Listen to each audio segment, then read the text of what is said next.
Alors, la collaboration avec Pullman, en fait, ça s'est fait simplement. C'est-à-dire que moi, je connais Guylain de l'agence Plan Dance, qui donc est sur un développement par rapport à l'art contemporain en partenariat avec Pullman. Et donc, ils m'ont contacté pour développer et que j'investisse le concept de cube. Donc, il y a un cube qui fait 3 mètres sur 3 mètres, qui est amené à être investi par plusieurs artistes. Et donc, vu que moi, je travaille sur l'espace par rapport au confinement pour créer des nouveaux univers, c'était l'idée de bosser justement sur cette petite pièce et de créer un nouvel univers à l'intérieur de l'hôtel. Le principe, en fait, c'est exactement ça. Le confinement que j'ai évoqué me permet, la petitesse de la pièce me permet justement de créer plein de perspectives, de lignes de fuite différentes et du coup de plonger le spectateur dans un nouvel univers. C'est vraiment ça l'idée.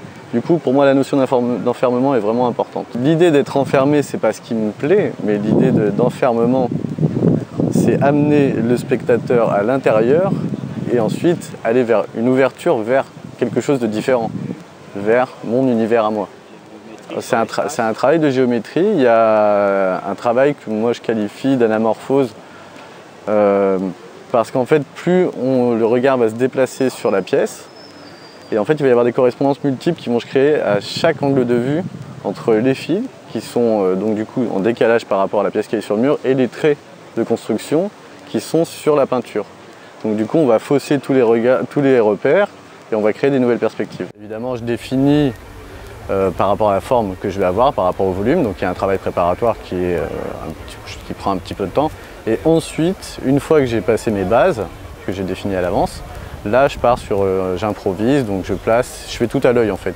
C'est vraiment une histoire d'équilibre, parce que moi j'ai vraiment une recherche qui est importante au niveau de l'équilibre, donc le vide, le plein, enfin tu vois, il y a des endroits où il se passe beaucoup de choses, où l'œil va avoir énormément d'informations avec des lignes de fuite, plein de traits qui vont se superposer, et à des endroits où il ne va rien se passer. Moi, tout mon jeu il est là, et ça je le fais avec mon œil.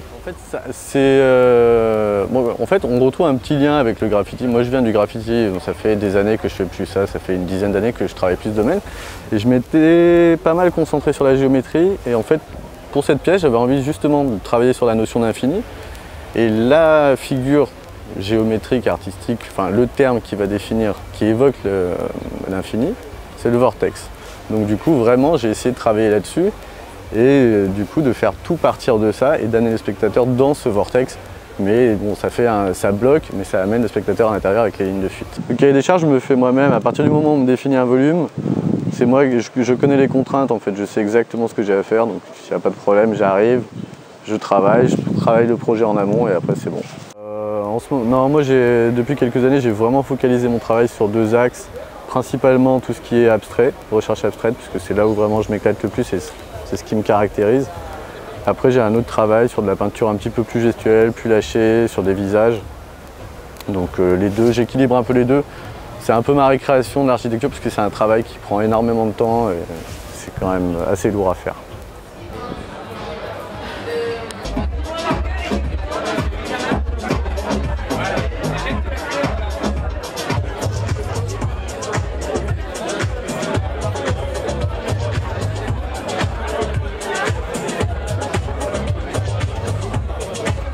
Écoutez, ce soir est une date importante pour nous puisqu'en fait c'est une double célébration.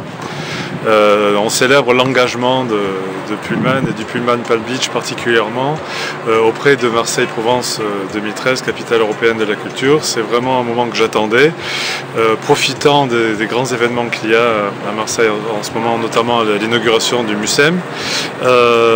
Nous sommes donc inscrits dans une démarche d'art contemporain, et il s'agit bien ici d'art contemporain, une démarche qui va de pair avec l'hôtel en tant que tel, puisque c'est un hôtel qui très design, qui a été vraiment au poste avant-garde de l'art contemporain d'hôtellerie il y a une dizaine d'années. Aujourd'hui, Pullman décline tout ceci à travers tous leurs établissements dans le monde. Il est évidemment hors de question que nous restions de reste. Au contraire, je souhaite profiter finalement de Marseille 2013 pour devenir leader, si je puis dire, de notre aventure sur l'art contemporain, sur cette invitation envers nos clients à vivre une expérience différente. Il est pour nous absolument évident, il y a une corrélation entre l'hôtellerie de luxe et l'art et ces voyageurs qui, malgré tout, dans leur cadre de vie, associent le loisir et la vie d'affaires, la vie de business. D'où un mot qui devient de plus en plus à la mode aujourd'hui, le bleisure, qui est l'association de business et leisure. On souhaite en tous les cas à Marseille en être vraiment le rendez-vous incontournable. Ce soir donc le vernissage d'un élément qui est un peu décalé, qui s'inscrit dans vraiment ce que l'on souhaite mettre en avant sur toute l'année, sur tout 2013. Nous avons une exposition à l'entrée de l'hôtel avec des artistes triés sur le volet, d'extraordinaires artistes qui nous apprennent leur vision aujourd'hui du street art associé à des décalages. Nous avons aujourd'hui Thomas Canto dont l'exposition durera à peu près 2 mois. S'en suivra d'un autre et encore d'un autre pour terminer l'année en beauté. C'est un moment que nous attendions et effectivement voilà un double objectif que je souhaite bien réaliser ce soir.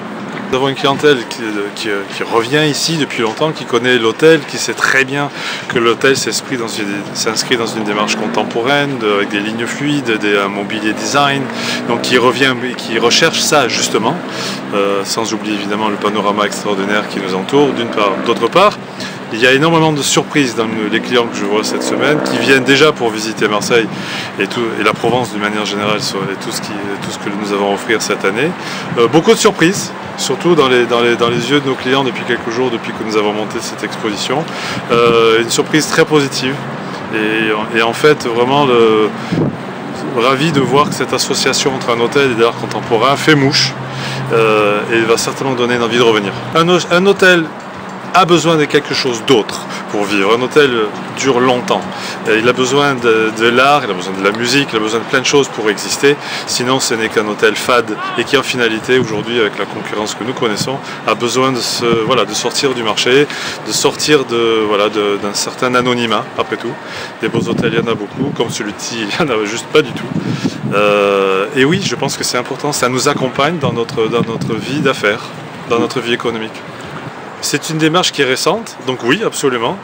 On apprend en marchant également, puisqu'effectivement chaque hôtel est très différent, donc nous avons aussi besoin de prendre en considération à quoi l'hôtel ressemble.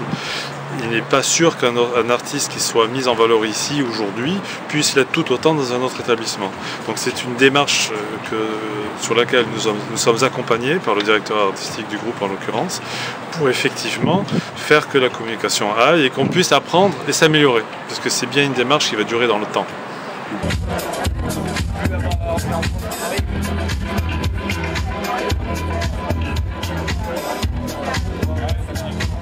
Ouais, voilà, ouais.